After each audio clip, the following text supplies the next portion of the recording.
கட்டளையின்படி தூய்மை சடங்கை நிறைவேற்ற வேண்டிய நாள் வந்தபோது குழந்தையை ஆண்டவருக்கு அர்ப்பணிக்க அவர்கள் எருசலேமுக்கு கொண்டு சென்றார்கள். ஏனெனில் ஆண் தலைப்பேறு அனைத்தும் ஆண்டவருக்கு அர்ப்பணிக்கப்படும் என்று அவருடைய திருச்சட்டத்தில் எழுதியுள்ளது. அச்சட்டத்தில் கூறியுள்ளவாறு இரு மாடப்புறாக்கள் அல்லது இரு புறா குஞ்சுகளை அவர்கள் பலியாக கொடுக்க வேண்டியிருந்தது. அப்போது எருசலேமில் சிமையோன் என்னும் ஒருவர் இருந்தார். அவர் நேர்மையானவர், இறைப்பற்று கொண்டவர், இஸ்ராயலுக்கு வாக்களிக்கப்பட்ட ஆறுதலை எதிர்பார்த்திருந்தவர். தூய ஆவியை அவர் பெற்றிருந்தார்.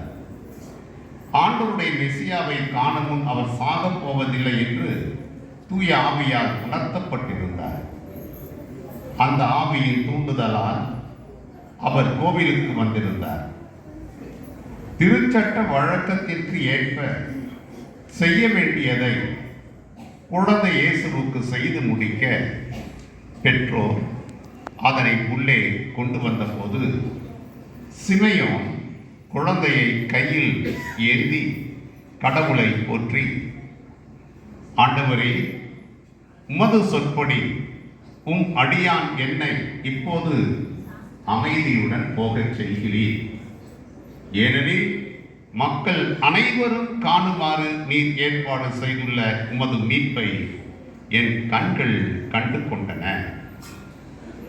இம்மீட்பே பிற இனத்தாருக்கு வெளிப்பாடு அருளும் ஒளி. இதுவே மக்களாகிய இஸ்ராயலருக்கு பெருமை என்றார்.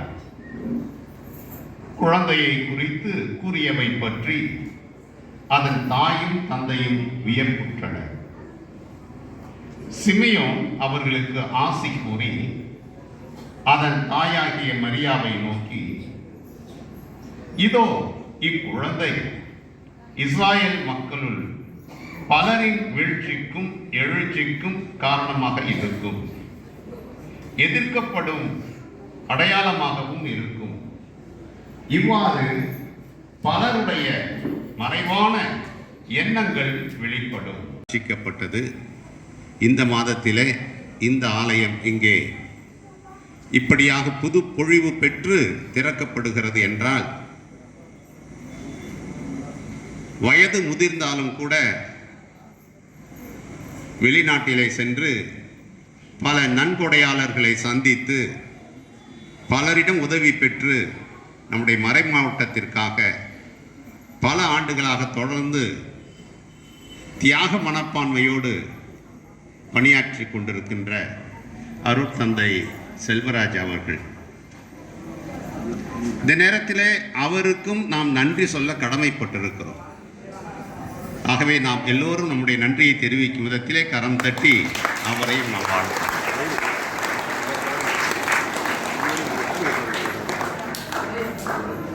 சில மாதங்களுக்கு முன்னதாக இந்த ஆலயத்தை வந்து பார்க்க வந்திருந்தேன். அது எப்படி இருந்தது என்று என்னால் வர்ணிக்க கூட முடியவில்லை.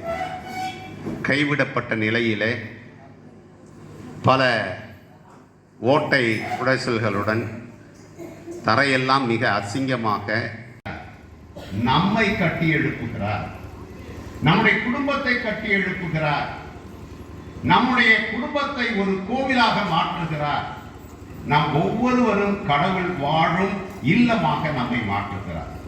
நாம் தூயவராகிறோம். அதன் மூலமாக நாம் பெற்றுக்கொள்ளுகிற பயன் என்ன என்பதை இதன் மூலம் நமக்கு கடவுள் அறிவுறுத்துகிறார். அவர் குழந்தையாய் இருந்த பொழுது அவருடைய பெற்றோர் அவரை எருசலேம் ஆலயத்திற்கு கொண்டு சென்றார்கள். அங்கே அவரை காணிக்கையாக ஒப்பு கொடுத்தார்கள் என்று நாம் வாசிக்கிறோம். அவர்களை கண்டிக்கின்றார். ஆக ஆண்டவர் இயேசு கிறிஸ்து ஆலயத்திற்கு சென்றார். ஆலயத்தை நாம் பரிசுத்தமாக வைத்துக் கொள்ள வேண்டும் என்பதையும் நமக்கு கற்றுக் கொடுத்திருக்கிறார். ஆக அன்பு மக்களே, ஆலயம் நமக்கு அவசியம். ஆலயம் நம்மை ஒன்று கூட்டுகின்ற இடம். ஆலயம் நமக்கு நமக்குள்ளாக ஒரு மாற்றம் நடைபெறுகிறது. என்ன மாற்றம் என்றால், நாம் கடவுளோடு இணைந்து வாழ்கிற ஒரு வாழ்வு. கொரிந்தியருக்கு எழுதிய 2வது திருமுகம் 5வது அதிகாரம் 17வது வசனம் இப்படி. யோவான் நற்செய்தி 15வது அதிகாரத்திலே ஆண்டவர் இயேசு கிறிஸ்து திராட்சை செடியும் கிளைகளும் உள்ள அந்த உவமையை சொல்லுகிற பொழுது, செடி மனித உழைப்பும் சேரும் நேரம் இது.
உமக்கு உகந்ததாயிருக்க அருள்புரியும்.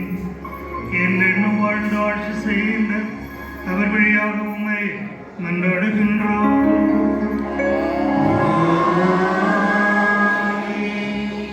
ஆண்டவர் உங்களோடு இருப்பாராக.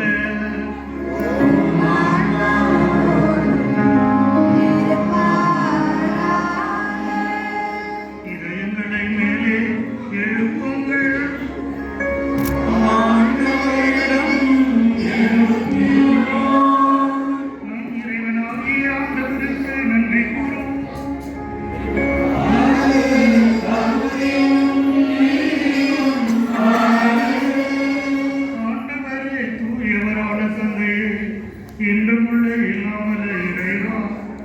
எங்கள் ஆண்டவராகிய கிறிஸ்து வழியாக இந்நாளும் இவ்விடத்தில் நாங்கள் உமக்கு நன்றி செலுத்துவது நீயாகவே தகுதியும் நீதியும் ஆகும். எங்கள் கடமையும் மீட்புக்குரிய செயலுமாகும். ஏனெனில் உம்மோடு என்று முழுவதும் திருமணம் இன்று கோவில் காணிக்க அவர் பிடிக்கப்பட்டார். அவரே இஸ்ராயேல் மக்களுக்கு மாட்சி எனவும் இறைவத்தாருக்கு எனவும் ஆவியாவார் அறிவிக்க பெற்றார். ஆகவே முதன்மை மன மகிழ்ச்சியுடன் எதிர்கொள்ள செல்லும் நாங்கள் வானதூதர்கள் புனிதர்களோடும் சேர்ந்து உம்மை போற்றி புகழ்ந்து அக்களிப்புடன் பாடுவதாவது. நீர் மெய்யாகவே தூயவர், தூய்மை அனைத்துக்கும் ஊற்று. ஆகவே உம்முடைய ஆவியை பொழிந்து இக்காணிக்கைகளை புனிதப்படுத்த உம்மை வேண்டுகின்றோம். இவ்வாறு எங்கள் ஆண்டவர் இயேசு கிறிஸ்துவின் உடலும் இரத்தமுமாக எங்களுக்கு இவை மாறுவனவாக. அவர் பாடுபட உடற்கணிந்து தம்மை கையளித்த போது அப்பத்தை எடுத்து நன்றி செலுத்தி அதை பிட்டு தம் சீடர்களுக்கு அழைத்து கூறியதாவது: அனைவரும் இதிலிருந்து பெற்று உண்ணுங்கள். ஏனெனில் இது உங்களுக்காக கையளிக்கப்படும் என் உடல்.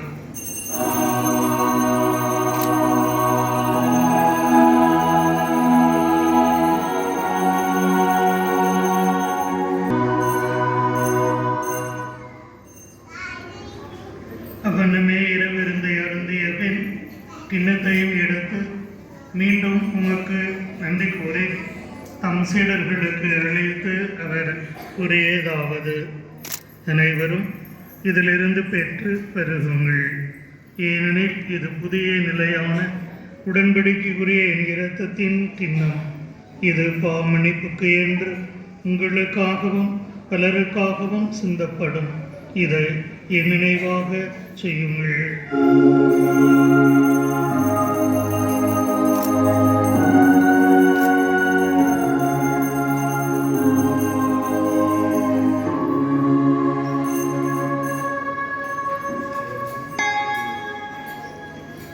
நம்பிக்கையின் மறைபொருள் ஆண்டவரே, நீர் வரவழைக்கும் உமது இரவினை அறிந்திருக்கின்றோம். உமது உயிர்ப்பினையும் எடுத்துரைக்கின்றோம். ஆகவே ஆண்டவரே, நாங்கள் உருந்து வாழ்வதரும் அப்பத்தையும் மீட்பளிக்கும் கிண்ணத்தையும் உமக்கு ஒப்புக் கொடுக்கின்றோம். திருமணண்டு உமக்கு ஊழியம் புரிய தகுந்துள்ளன நீர் எங்களை ஏற்றுக்கொண்டீர். எனவே உமக்கு நன்றி செலுத்துகின்றோம். மேலும் கிறிஸ்து உடலிலும் இரத்தத்திலும் பங்கு கொள்ளும் எங்களை தூய ஆவியார் ஒன்று சேர்க்க வேண்டும் என உம்மை தாழ்மையுடன் மன்றாடுகின்றோம். ஆண்டவரை, உலகெங்கும் பரவி இருக்கும் உமது திரு அவையை நினைவு கூர்ந்தருளும். எங்கள் திருத்தந்தை லியோ, எங்கள் ஆயர் ஜீவானந்தம், எல்லா திருநிலையினர் இந்த திருப்பலியில் பங்கெடுத்து குழுமியிருக்கிற உங்கள் அனைவரையும் ஆண்டவரோடு சமர்ப்பித்து உமது திரு அவை முழுவதையும் அன்பினால் நிறைவு பெறச் செய்தருளும்.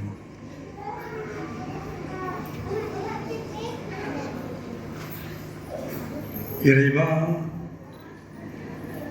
ஆரோக்கிய அன்னையுடைய பெயரை தாங்கிய இவ்வாலயத்தை தம் அயரா உழைப்பால் கட்டி எழுப்பி பற்றுறுதியுடன் நமக்கு தேர்ந்தெடுக்கும் அடியார்களும் பெருமத்தூர் வாழ் ஊழியர்களுமாகிய நாங்கள் ஒப்புக் கொடுக்கும் இக்காணிக்கு மனமுகந்து ஏற்றுகளும் என்றாடுகின்றோம். விளம்பரம் தேடா நன்கொடையாளர் ஒருவர் மூலம் இந்த ஆலயத்துக்கு பொருளுதவி அளித்துள்ளி அவரையும் இந்த பொருளுதவியை பெற்றுத்தந்த கனடா நாட்டில் உள்ள டொரண்டோ உயர் மறை மாவட்டத்தையும் அதன் பேராயர் பிரான்சிஸ் கார்டினல் லியோ அவர்களையும் அவரின் பிரதிநிதியாக செயலாற்றும் திருமாளர் ஆர்தர் லேனார்ட் பீட்டர்ஸ் அவர்களையும் மிகவும் ஆசீர்வதிப்பீராக. இவ்வாலயத்தை உமக்கு நேர்ந்தளிக்கின்ற பெருமத்தூர் வாழ் மக்களின் வேண்டுதலுக்கு கனிவாய் செவிசாய்த்திருளும். இது இவர்களுக்கு மீட்படைக்கும் இல்லமாகவும் உமது அருட்சாதனங்கள் நிறைவேறும் திருவிடமாகவும் அமைவதாக. இங்கு அமைதியின் நற்செய்தி முழங்குவதாக, திருப்பலி ஒப்புக் கொடுக்கப்படுவதாக, மறு நிகழ்ச்சிகள் கொண்டாடப்படுவதாக. இவ்வாறு விசுவாசிகள் உயிரளிக்கும் வாக்கினாலும் அருளாலும் போதனை பெற்று பயணம் செய்யும் திருச்சபையாக புனித நகராம் எருசலேமுக்கு ஒரு நாள் வந்து சேர்வார்களாக. இரக்கமுள்ள தந்தையே, எங்கும் சிதறி கிடக்கின்ற மக்களை இங்கேதான் தயவாய் உம்மோடு சேர்த்துக் கொள்கின்றேன்.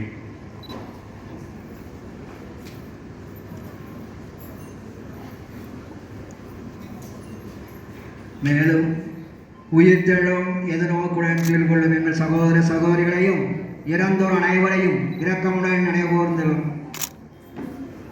முதல் திருமுக வழியில் ஏற்றலும் அனைவர் மீதும் இரக்கமாயிரும்.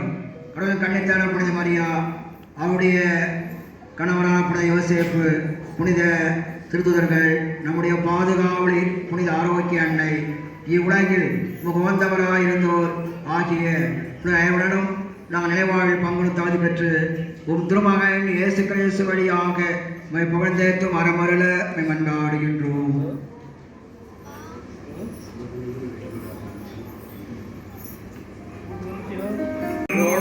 இவரின் எல்லாம் வல்ல இறைவனாகிய தந்தையே, தூய ஆவியாரின் ஒன்றிப்பில் எல்லா புகழும் ஆட்சியும் என்றென்றும் உமக்கு உரியதே.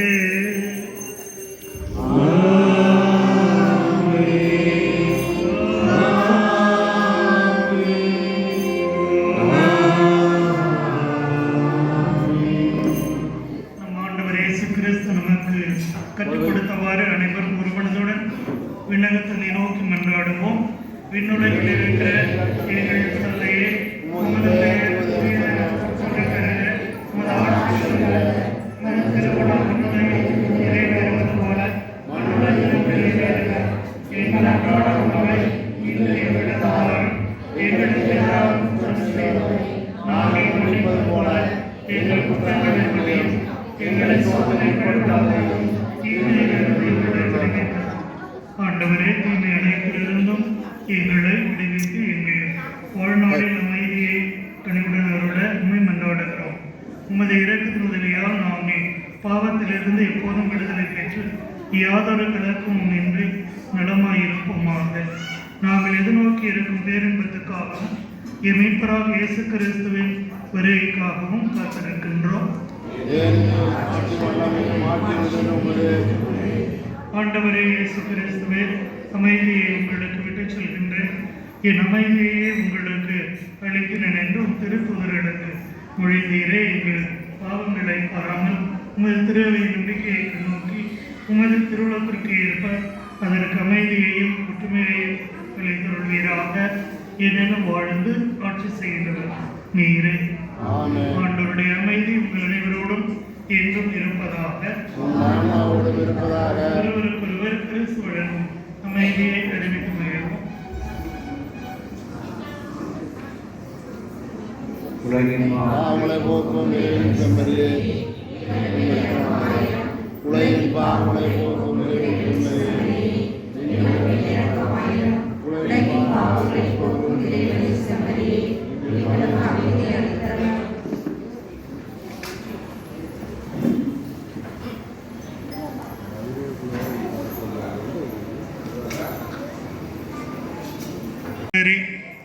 இதோ உலகின் பாவங்களை போக்குபவர், செம்மறியின் விருந்துக்கு அழைக்கப்பெற்றோர் பெயரு பெற்றோர்.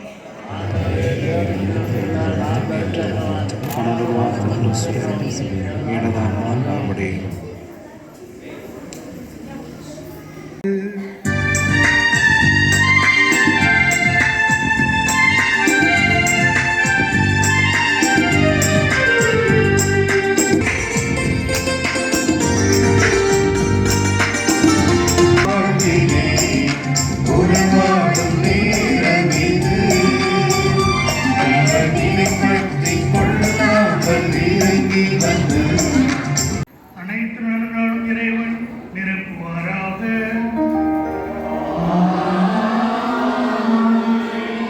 ஆண்டவரே, சாவியாரை அழைத்தின் ஆலயத்தை நீங்கள் சிறுவிழாவை பயன்படுத்த உங்களுக்கு உதவி செய்வாராக. நமது விண்ணகம் அன்னை மேரி மாதா உங்களுக்காக இன்னும் பரிந்து பேசுவாராக.